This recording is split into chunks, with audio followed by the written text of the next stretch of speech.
Assalamualaikum warahmatullahi wabarakatuh.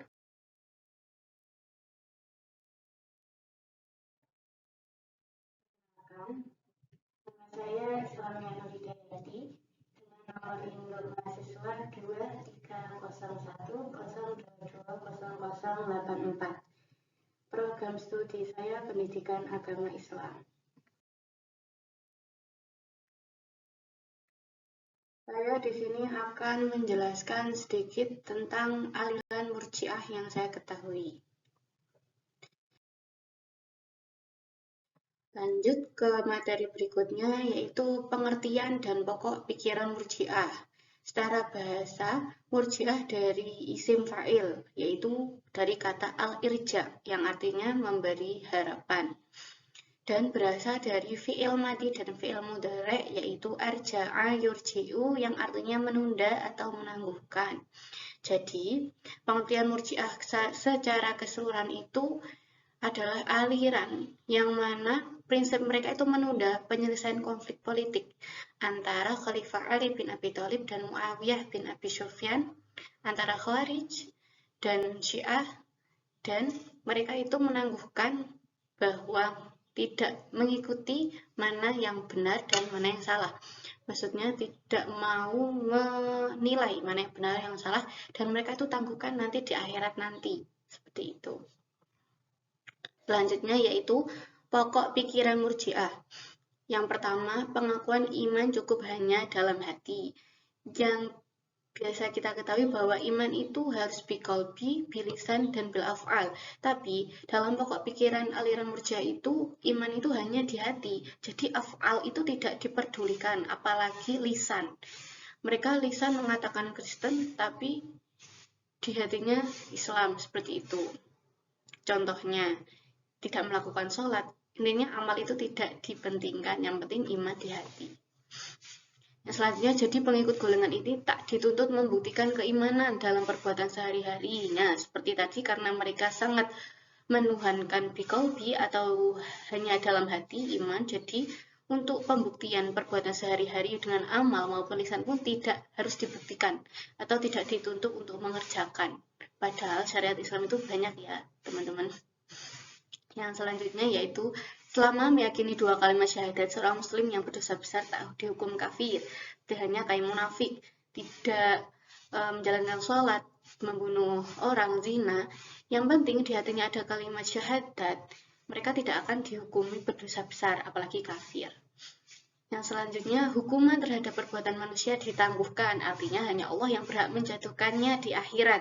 Jadi di sini sebenarnya dari kata bahasa arja'a yurji yang artinya menangguhkan, mereka meyakini bahwa hukuman di dunia itu tidak ada, semua itu akan ditanggung oleh Allah, yang berhak menghukum itu hanya Allah.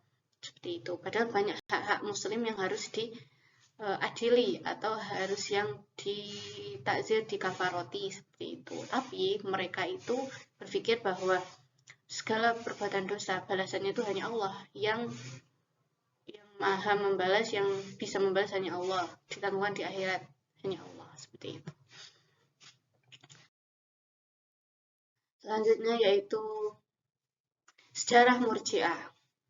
Sejarah Murji'ah, aliran ini muncul pada abad 1 Hijriyah. Pembawa paham Murji'ah adalah Ghailan ad-Damsyiki. Aliran ini disebut Murji'ah karena dalam prinsipnya mereka menunda penyelesaian persoalan konflik politik antara Khalifah Ali bin Abi Thalib radhiyallahu an dan Muawiyah bin Abi Sufyan dan Khawarij ke hari perhitungan di akhirat nanti.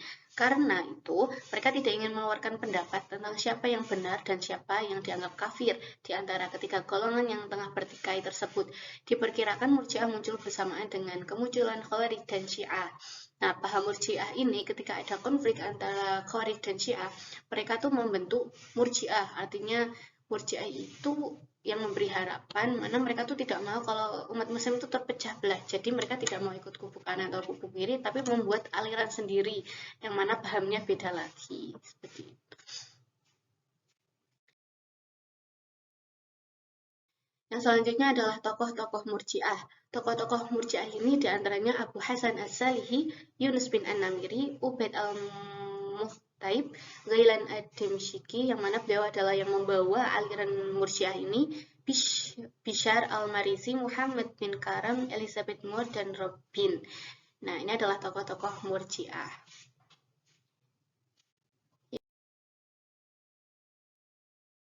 Yang selanjutnya adalah sekte-sekte Murji'ah.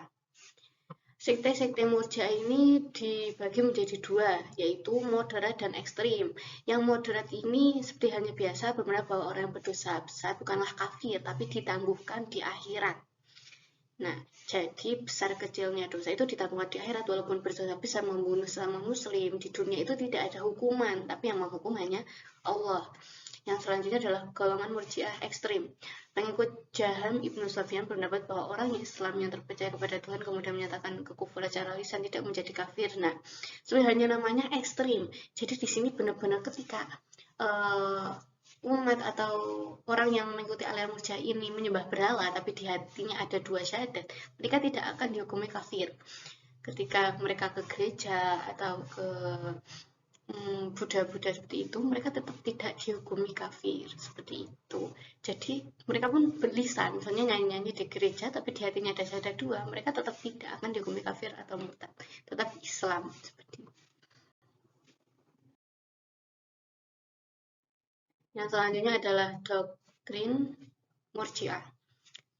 Dan kita tahu tadi bahwa doktrin Murji'ah yang pertama menunda hukuman atas Ali bin Abi Thalib radhiyallahu anhu, Muawiyah bin Abi Sufyan, Amr bin As, dan Abu Musa al-Ash'ari yang terlibat tahkim dan menyerahkannya kepada Allah di akhirat kiamat kelak. Seperti namanya Murji'ah ya, tadi menangguhkan hukuman dosa dan lain sebagainya, ya Allah yang bisa memutuskan atau menghukumnya. Yang kedua, menyerahkan keputusan kepada Allah atas muslim yang berdosa. Nah, menyerahkan, menangguhkan tadi lagi, seperti tadi, bahwa muslim yang berdosa besar kecilnya itu pokoknya Allah yang bisa menghukumnya. Nah, manusia tidak boleh menghukumnya, seperti itu. Memberikan pengharapan kepada muslim yang berdosa besar untuk memperoleh ampunan dan rahmat dari Allah. Jadi mereka tuh metodenya doktrin ini bahwa yang penting di hatinya ada iman syahadat, kalau berbuat dosa syaratnya hukum Allah, tapi nanti tetap harus kembali lagi. Maksudnya nggak yang berbuat dosa terus, tapi kembali lagi ke Allah. Jadi nggak ada hukuman seperti itu, tapi nanti yang menghukum Gusti Allah. Ini sama memberikan pengharapan kepada muslim yang berdosa besar untuk memperoleh ampunan dan rahmat dari Allah. Yang terakhir, meletakkan kepentingan iman dari amal. Ya, udah dijelaskan tadi, bilkolbi. Mereka sangat menuhankan bilkolbi, yang penting hati ini. Amalnya dan lisannya pun tidak diperdulikan oleh mereka. Jadi perbuatannya tidak perlu pembuktian bahwa dia itu iman Islam.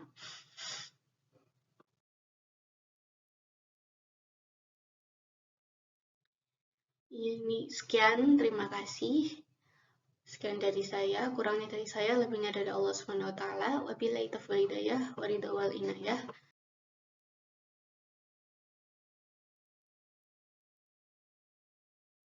Wassalamualaikum warahmatullahi wabarakatuh.